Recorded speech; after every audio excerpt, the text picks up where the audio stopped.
welcome back to the Fermented World Homebrew channel. We're looking in on the FORAGERS Basket, which is the mead that I made using stuff that I had foraged, collected from bushes and hedgerows. So there is some sloe berries, there is some blackberries, and there is also some rose hips off a dog rose, which is like a wild rose plant. Look really cool. And we're going to be taking a look at what we got. We're going to give it a taste. It smells nice, which is always a good thing. Now, the chances are this has finished, so I'm going to assume that it's finished, and I'm going to put that over there with that out of it. Now, I can quickly sanitize them again if needs be, but let's start with a hydrometer reading and a taste. The all-important taste. Because you never know what it's going to taste like until you have a go. Now, it's quite a random combination because the rose hips, for me, don't really have all that much flavour. They do have a flavour, but it's not all that, what's the word? Potent. It's quite a mild flavour from the rose hip mead that I did. Don't get me wrong, it was nice. No, we don't want to do that first. We want to do the science bit first. I'm straight in trying to drink it, look.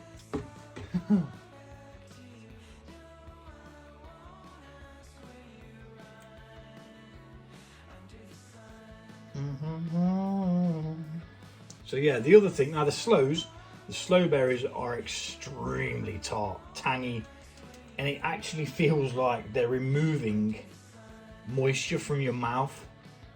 Very tannic. Indeed.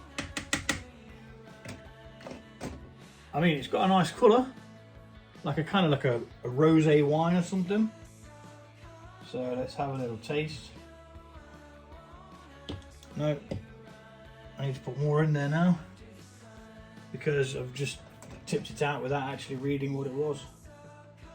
Amateur. Well, I am. I do not deny it. Just having a go. Making alcohol as we go. So that's at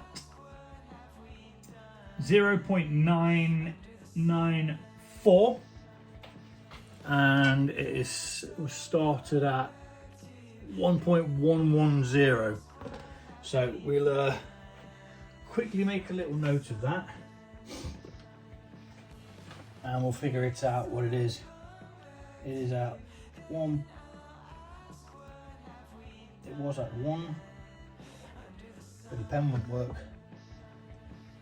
1.110, and it's down to 0.99. Did we say 4?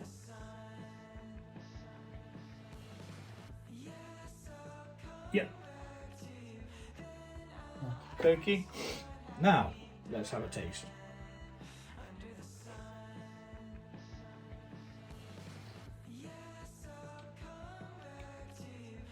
That's quite nice.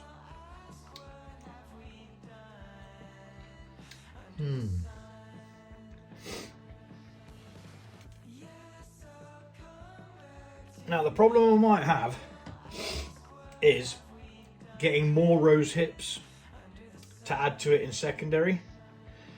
I know that I can get dried blackberries, and I'm not sure whether I'll be able to get sloes.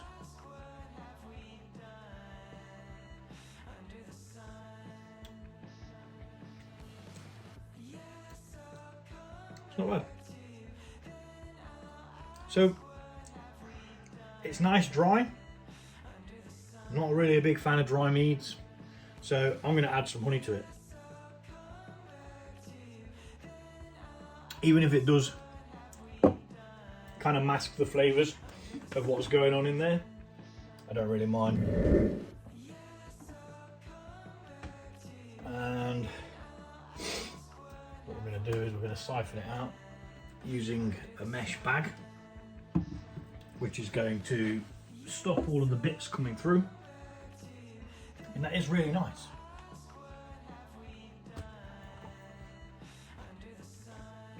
Now it could go one or two ways. If you like it as it is, if you've tried this recipe and you like it as it is, then drink it. Not right now, let it age in a bottle first. Because you may, like I'm going to do, by adding honey, you may not get the desired thing. So I'm hoping with a bit of honey, it's going to taste a bit nicer for my palate, because I prefer sweet. But each to their own, you know. I did see my scales here somewhere.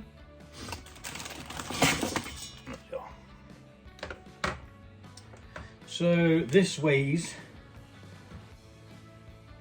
760 grams.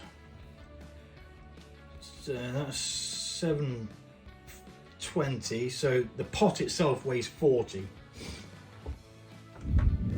So when we get round to it, we'll need 380 grams of the honey. Although it won't be 380, it will be half of the 720. It's just because I'm weighing it with the container. So you got to add for the extra of the container. So I have sterilized a muslin sock, and what this is going to do is it's just going to stop all of that crud in there coming into here while we're trying to siphon it out, and I'll show you the crud.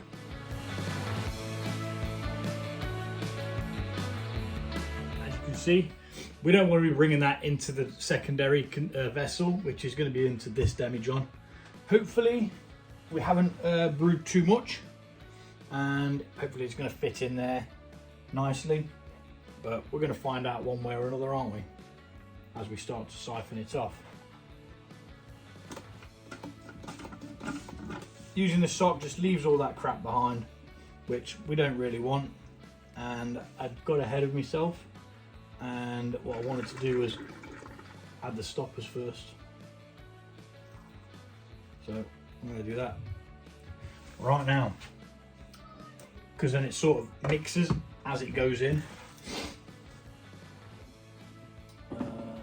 That's a yeast nutrient, that's pectinase, that's the Campbell tablet, and I'm not sure where the potassium sorbate is. There we go. So here we are. We're going to need one of these crushed down for a gallon batch, which is the Campbell tablets. One of them per gallon. If you're doing a bigger batch, use more. For a single gallon, one is enough. And just gently mash it up. You're not trying to grind it into flatness, you just want to loosely crush it up. If you don't have a pestle and mortar, that's fine, just use the back of a spoon in a bowl. It will do exactly the same effect. It'll work exactly like that. It might take a little bit more work, but you know, at the end of the day, it'll work, and that's what matters. So, potassium sorbate, half of a teaspoon per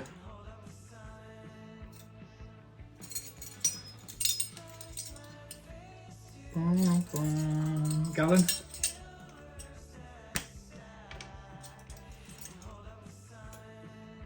Leveled off like that, and then by putting them in there now, as we start to do this, we're not going to be bringing all that gunk with it.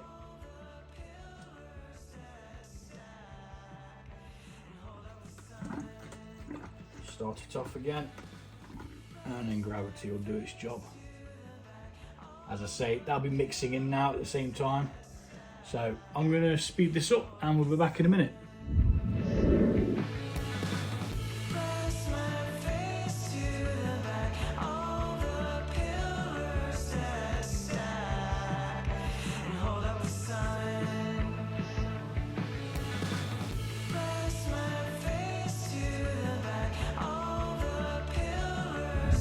So that was an absolute nightmare.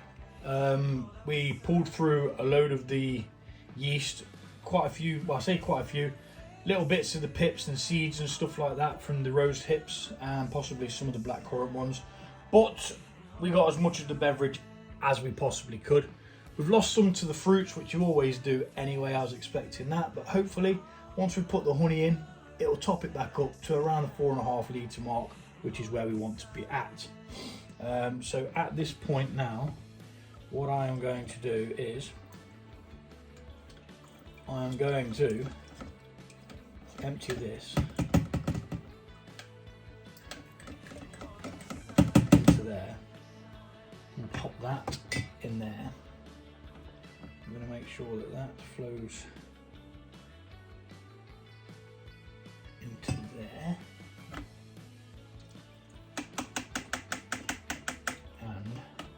Jam that in there because it's all sanitized. I don't really want it touching anything else. No, I'm just asking for trouble on there. Can I do it? I can do it. There we go. It's not the best fit, but it will do. So we've got our stoppers in there. Now we're going to add our honey. So we needed this to be 380 grams.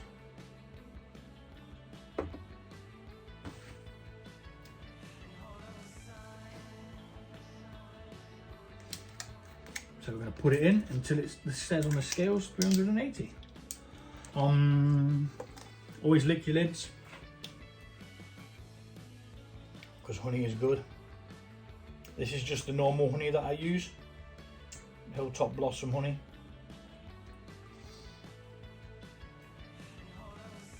It's the one that I used to ferment with as well.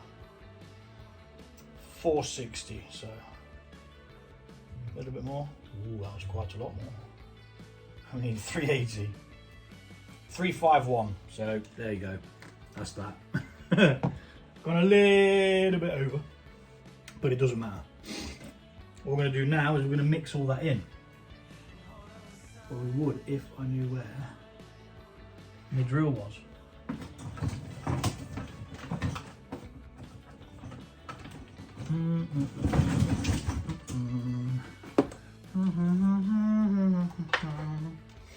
The reason why I use this is because I can, and to be honest, it just makes life a hell of a lot easier. We're only mixing in gently though. We're not going in like power. We do not want to add oxygen to this. At the beginning of a brew, yes, add as much oxygen as you like. Once you're at this stage, it's critical not to, because you could spoil all of the work and all the time that you've been waiting for it. So a nice gentle mix. We're going to mix in the stoppers and the honey at the same time. Now, some people say you shouldn't do it like this. They may be right, but this is the way that I do it. Apparently you're supposed to wait 24 hours before you add any back sweetening honey or like that. I just do it all at once. It saves sterilizing stuff twice in a row. Waste sterilizer. If for whatever reason it carries on fermenting at this point, I just add more stoppers.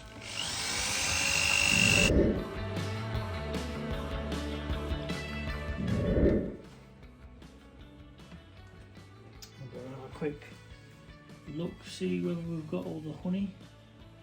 I think we have, but I did forget to sterilize this spoon, so I'll be back. Voila, one sterilized spoon.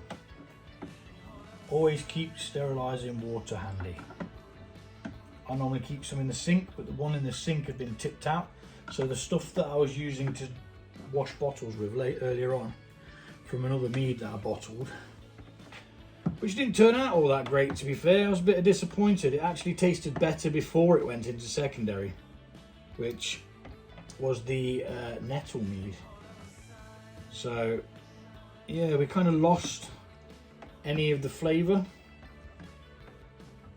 Whether that's just standard normal for nettles, I don't know. But the flavour we did have was definitely a lot less, not really noticeable. So it was bottled dry anyway, because that's what I had intended to do, but I am going to do a sweet one as well, which I'm just going to use probably about 3 times the amount of nettles and see what that gets us in a gallon batch. Right, I think we're on the way there now. I'm just going to give that another quick mixeroonie, and then we'll be back to transfer it to the demijohn. Before we do transfer it, we're going to have a very small taste. See what the honey has done to it.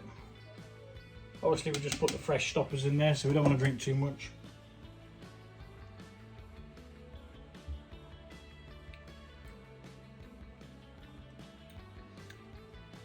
It's not bad.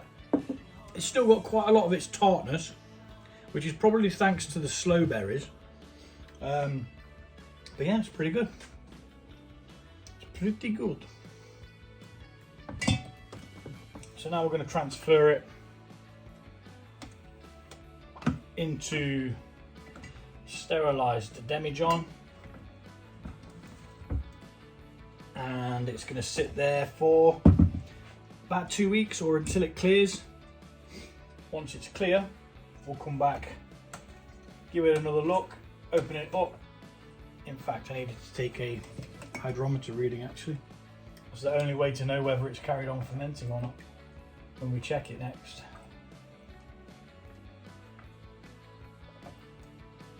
Because if it does carry on fermenting, that means there's going to be more alcohol in there, which needs to be accounted for.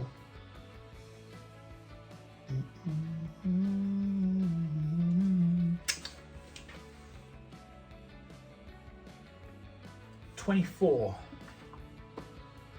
1.024. And we'll be back once this is finished mixing in.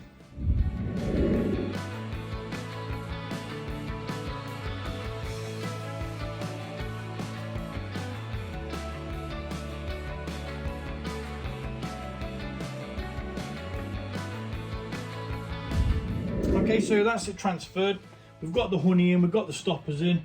We've managed to leave some of the crud behind, which is good. That's pretty much it. Pop an airlock on. Then we're going to leave this for about 2 weeks. Come back, check on it in 2 weeks, and it should be cleared out. All the yeast will drop to the bottom, and we'll be able to then transfer it back into the clean pitcher and into some bottles. Store it for a month, and Bob's your uncle. We'll be able to drink it. It tasted good. It tasted tart, but it also tasted sweet. It was a nice balance. So yeah, I'd recommend this one. Unlike the nettle one, which I'm still disappointed with, but after a month in a bottle, it might taste nicer. So we don't actually know until we get there, but I will definitely be using more nettles. Dry hopped with nettles. Thanks for watching, and I'll see you all soon.